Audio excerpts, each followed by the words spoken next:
On est loin d'une version animée de Cosmos, mais ce dessin animé sait de quoi il parle. Salut à tous, c'est Xavier, bienvenue sur Watch Mojo français. Aujourd'hui on se retrouve pour le top 10 des éléments scientifiques juste dans Rick et Morty. Here you did it! You figured out that crazy solution like you always do! Pour cette liste, on va passer en revue les principes scientifiques que l'on trouve dans Rick et Morty qui, étonnamment, ne sont pas infondés.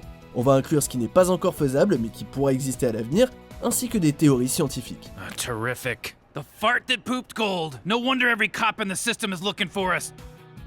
Numéro 10, des vaisseaux spatiaux alimentés grâce à la matière noire. Concentrated, huh? On pense que la matière noire inclut 85% de la masse de l'univers. Pour alimenter son vaisseau spatial, Rick crée un concentré de matière noire qui lui permet de voyager en un temps record. I don't think we can perform our new song, The Recipe for Concentrated Dark Matter, for a crowd this tiny. You got that right, Rick!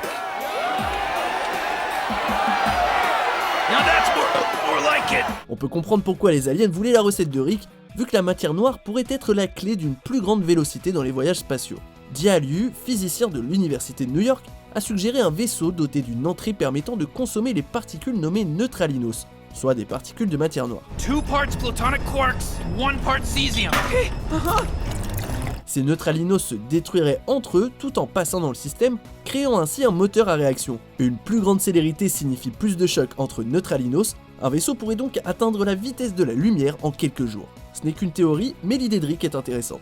You should try having a little respect for the dummies of the universe, now that you're one of us. Maybe you're right, Jerry. Numéro 9, la complexité de l'ADN, élixir d'amour. Pour séduire Jessica, Morty fait l'immense erreur de se tourner vers Rick, qui lui concocte rapidement un filtre d'amour constitué d'ADN de campagnol. Rick crée un antidote avec l'ADN d'une montre religieuse, mais les gens se transforment en insectes géants. This just in. Morty Smith's whereabouts are still unknown. What the hell? The only thing that is known is how cute he is. I love him so much, I want to make love to him and then eat his head. Rick tente alors de corriger son erreur avec un sérum qui contient l'ADN de plusieurs espèces, mais au lieu de ça, il Cronenberg le monde entier. I'm not the one who fouled up the serum. I'm not the one who haphazardly, mixed a bunch of nonsense together and created a bunch of Cronenbergs. Si transformer les gens en tas gélatineux géants n'est pas exactement prévu pour l'instant, Rick n'a pas tort en disant que l'ADN est complexe. Pendant des années, les scientifiques se sont concentrés sur moins de 2% du génome, en pensant que les 98% restants n'étaient qu'un bazar inutile. En 2012 cependant, les scientifiques ont découvert que 80% de ce soi-disant bazar est en fait de la biochimie active, ce qui signifie que même Rick a encore beaucoup à apprendre. Numéro 8, le principe d'incertitude d'Heisenberg, effet ricochet. Le temps est tout aussi complexe que l'ADN, comme l'apprennent à leurs dépens Morty et Summer quand leur chronologie est divisée en deux réalités séparées. Our time is fractured. You two somehow created a feedback loop of uncertainty that split our reality into 2 equally possible impossibilities. Aussi loufoque que soit cet épisode, le postulat est basé sur le principe d'incertitude de Werner Heisenberg, qui indique qu'on ne peut pas connaître simultanément la vitesse et la position d'un objet, parce que si on tente de mesurer la vitesse, la position change. De la même manière, la vitesse change quand on tente de mesurer sa position. Cet épisode est aussi basé sur le paradoxe du chat de Schrödinger, celui avec le chat coincé dans une boîte, vous savez. He imagined taking a cat and placing it in a sealed box, with a device that had a 50% chance of killing the cat in the next hour. At the end of that hour, he asked, "What is the state of the cat?" Cette expérience qui insinue que le chat est à la fois mort et vivant tant que la boîte n'est pas ouverte. L'épisode y fait même référence quand Rick révèle qu'ils sont dans un espace infesté de chats. I assume they're Schrodinger's cats. Actually, I assume they both are and aren't, just like us. Is the world gone? Numéro 7, l'amour est une réaction chimique. Oh my god. Morty, you look really nice tonight. Revenons une seconde au filtre d'amour. Rick dit à Morty qu'il perd son temps à penser à Jessica étant donné que l'amour n'est qu'une réaction chimique. En 2009, Larry Young de l'université Emory a trouvé un lien entre les actions biochimiques et les émotions amoureuses. Cette découverte pourrait permettre de créer des médicaments pour aider les personnes autistes et victimes de troubles sociaux, même si ce ne serait pas vraiment un filtre d'amour. Jessica, get a hold of yourself! You don't deserve to carry Morty's genes. I love Morty. And I hope Morty loves me. Cela dit, l'ingrédient clé du filtre de Rick est l'ocytocine, l'hormone qui affecte la reproduction sexuelle, l'accouchement et les liens sociaux. Selon Young, l'ocytocine n'est pas l'hormone de l'amour, mais il a ajouté qu'elle pouvait véhiculer des informations sociales et nous permettre de les analyser plus en détail. When she's nursing, when she's looking at her baby, this oxytocin molecule is causing her brain to believe that this baby is the most important thing in her world. Numéro 6, la théorie des mondes multiples. Quand l'élixir de Rick part en vrille et que l'ADN de la population subit de nombreuses mutations, nos héros partent dans une autre réalité qui n'a pas été détruite et où ils sont tous les deux morts. There's an infinite number of realities, Morty, and in a few dozen of those, I got lucky and turned everything back to normal. Comme l'explique Rick, il existe un nombre infini de réalités habitées par diverses versions d'eux-mêmes. Il existe même une citadelle qui abrite une société entière de Rick et de Morty. Si on attend encore que quelqu'un invente un pistolet à portail, la version des réalités multiples de la série s'inspire de la théorie des mondes multiples. D'après cette interprétation de la physique quantique, notre univers est en fait une seule branche d'un arbre très fourni en réalités alternatives. En gros, chaque action, comme le fait de mettre un chat dans une boîte par exemple, peut créer diverses autres versions du monde avec différents résultats. Allez, courage, on est à la moitié, accrochez-vous. Numéro 5, la probabilité d'Anatomy Park.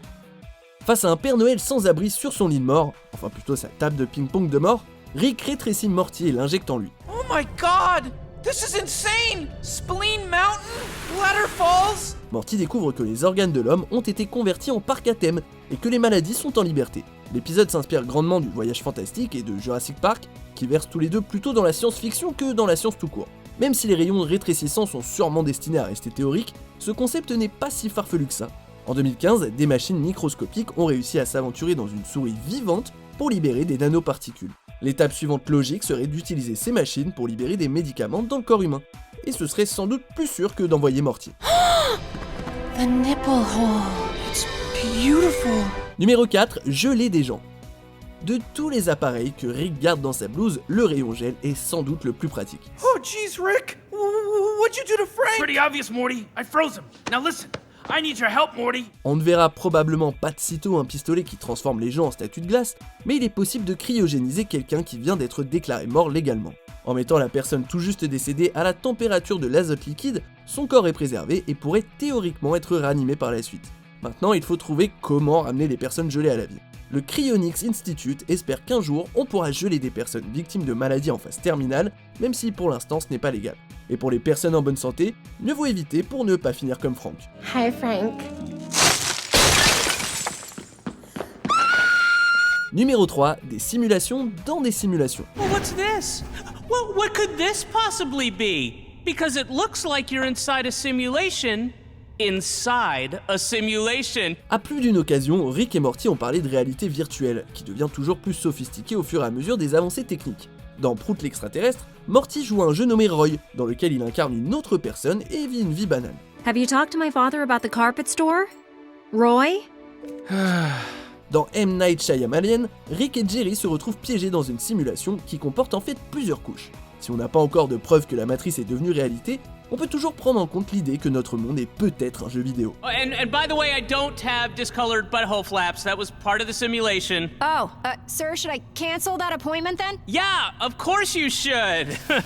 No, keep it. Move it up, actually. Elon Musk a même déclaré qu'il y a une chance sur des milliards pour que notre monde ne soit pas qu'une simulation. D'autres scientifiques ont aussi réfléchi à cette théorie, Rick n'est donc pas seul. I give you your new slogan. Well, say something. Do you like it? Yes. You do? Yes. Numéro 2, les nazis ont tenté de créer des chiens parlants. Jake, roll over. Go to the bathroom. No way. Dans le deuxième épisode de la série, Rick donne au chien de Morty un casque qui le rend très intelligent. Évidemment, on n'a pas encore d'appareil capable de donner la parole aux chiens ou de les transformer en machines de guerre. Mais croyez-le ou non, les nazis ont tenté de créer une armée de chiens parlants afin qu'ils puissent non seulement communiquer avec les humains, mais aussi les aider pendant les opérations militaires. Si ça paraît ridicule, je vous l'accorde, on se demande ce qui se serait passé si les nazis avaient réussi leur expérience. Wow. Okay, is everything okay in here? Jerry, come to rub my face in urine again. No! Mais tout comme la réalité dans laquelle Hitler guérit le cancer, mieux vaut ne pas trop y penser. You were always kind to me, Morty. That's why I will leave you with your testicles. From now on, you will be my best friend and live by my side. Thanks, Snuffles! On arrive presque à la fin. Nous publions de nouvelles vidéos chaque jour, alors abonnez-vous et activez la petite cloche, et aussi activez les notifications dans vos paramètres sur portable. Numéro 1, des robots fertiles. Quand Morty trouve un robot sexuel gazorpien, il fait exactement ce qu'on imagine avec elle. So, we're just going to pretend this isn't happening? Mais ce qu'on n'aurait pas imaginé, c'est le bébé mi-humain, mi-alien à qui elle donne vie. Croyez-le ou non, mais il n'est pas impossible pour un robot d'accoucher. En 2016, un simulateur de patient nommé Victoria a accouché d'un bébé artificiel par césarienne. As you can hear, Victoria's baby cries and feels and moves like a real infant. Bon d'accord, c'est loin d'être la même chose qu'une personne qui engrosse une machine. Mais vu que l'épisode est très étrange, on est déjà content de voir une idée scientifique un tant soit peu valide. Si Victoria devient un jour une réalité, qui dit que Gwendoline ne sera pas simplement son évolution? Killing is bad. Bad. You're silly, Daddy. Vous êtes d'accord avec notre sélection? Dites-le moi en commentaire et checkez cette autre super vidéo de Watch Mojo français.